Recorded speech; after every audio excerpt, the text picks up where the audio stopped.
Healthy and Delicious, Part 7. Today we're going to be talking about diabetes and prediabetes. What is prediabetes? Prediabetes refers to blood sugar levels that are higher than normal, but not quite high enough to be considered type 2 diabetes yet. If left unmanaged, prediabetes can turn into diabetes, and that increases your risk of heart disease and other medical conditions. Type 2 diabetes is when your body can't make enough insulin or your body doesn't properly use the insulin that it's making. Insulin is a hormone that your body uses to control the level of sugar in your blood. If your body can't use insulin properly, glucose builds up in your blood instead of being used for energy. And this excess blood sugar can cause problems leading to severe health complications. So it's important to take your prediabetes diagnosis seriously. And if you've got diabetes, it's important to eat healthily and exercise.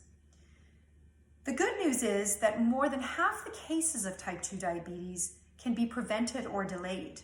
Taking steps now to improve your lifestyle can make a difference. So if you've been diagnosed with prediabetes, what can you do? You can follow a healthy diet that's balanced, and you can exercise regularly. Always start slowly and increase up to 150 minutes per week. Every effort counts when you've got prediabetes. Making healthy choices is one step in the right direction.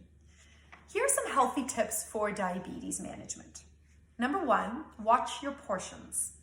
Please remember the plate method that we showed you in part 1 of our sessions. The plate constitutes half vegetables, 1/4 protein, and 1/4 whole grain. And this will help balance out blood sugars. Eat healthy carbohydrates. So those grains should be whole grain as much as possible. They have more fiber, and that helps control blood sugars.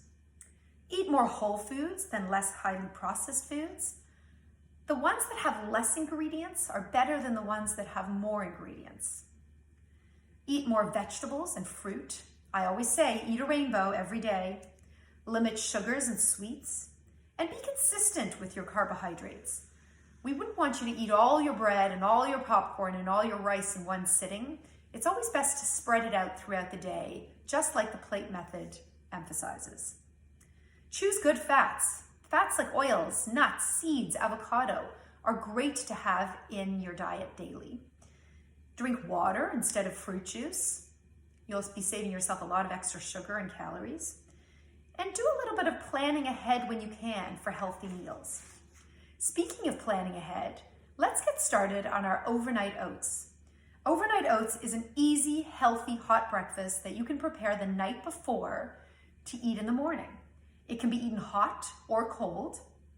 There are so many varieties that you can make your overnight oats out of, but I'm going to demonstrate one today that uses oats, 1% milk or milk of choice, blueberries, a little bit of vanilla extract or cinnamon is optional, a pinch of salt, optional as well, and 2 tablespoons of any seed or nuts that you prefer.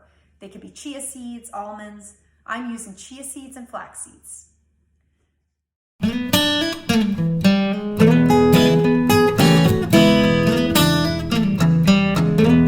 Let's get ready to make our overnight oats.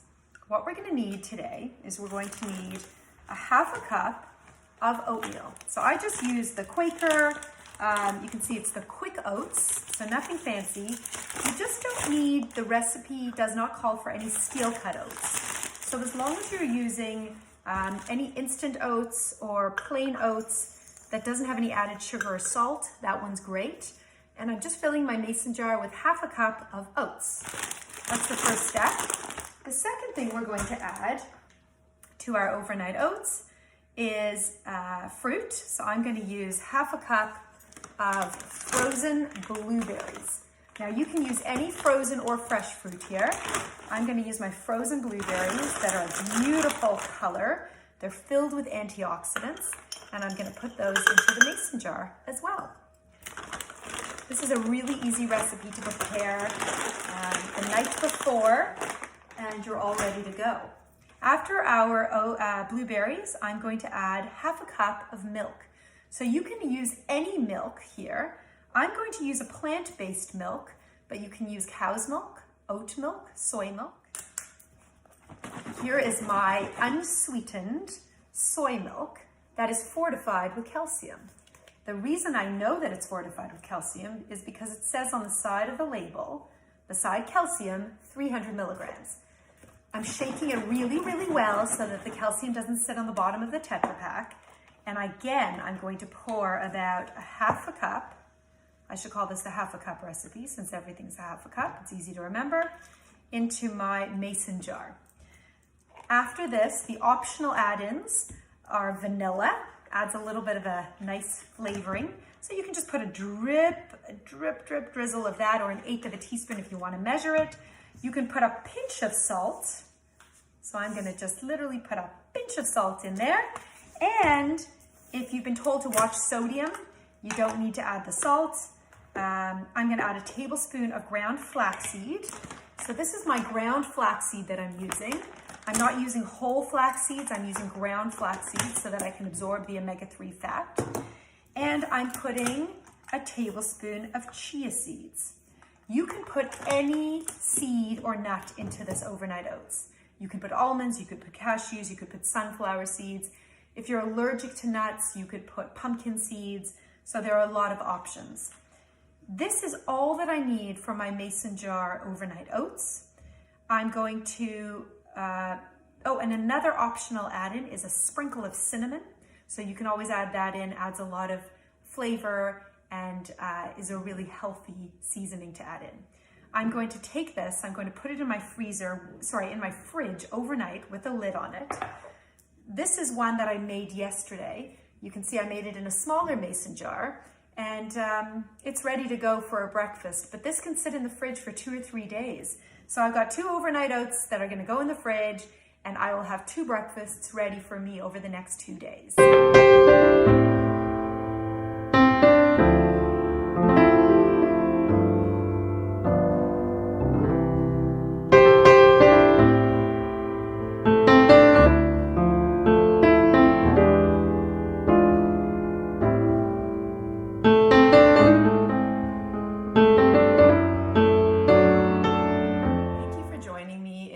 Delicious overnight oats. I hope that you enjoy many overnight oats to come.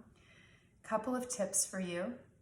Please remember that this recipe sits very well in the fridge overnight and for up to a day or 2 if you don't want to eat it the next day. Just a reminder to buy oats that is unsweetened, so has no sugar, no sodium. You're going to naturally sweeten it with the fresh fruit and the multiple variations that you're going to add in. Remember that this oats adds fiber. It has the seeds that add fiber and good fats to your diet, and it has the berries or the fruit that add the fiber. So they're all very instrumental in controlling blood sugars. It'll also keep you feeling full for a long time. A reminder to use frozen fruit if fresh fruit is not in season or if it is not affordable. Frozen fruit is just as nutritious, if not more, so always keep that stocked in the freezer. If you get a soup or anything in a mason jar, don't throw them out or recycle them, save them. Wash them, take the label off, put them in the cupboard. They are wonderful storage jars for nuts, for seeds, and most importantly for your overnight oats. So mason jars are a keeper. Thank you for joining me. I hope that you've enjoyed this session. I wish you a day filled with healthy eating.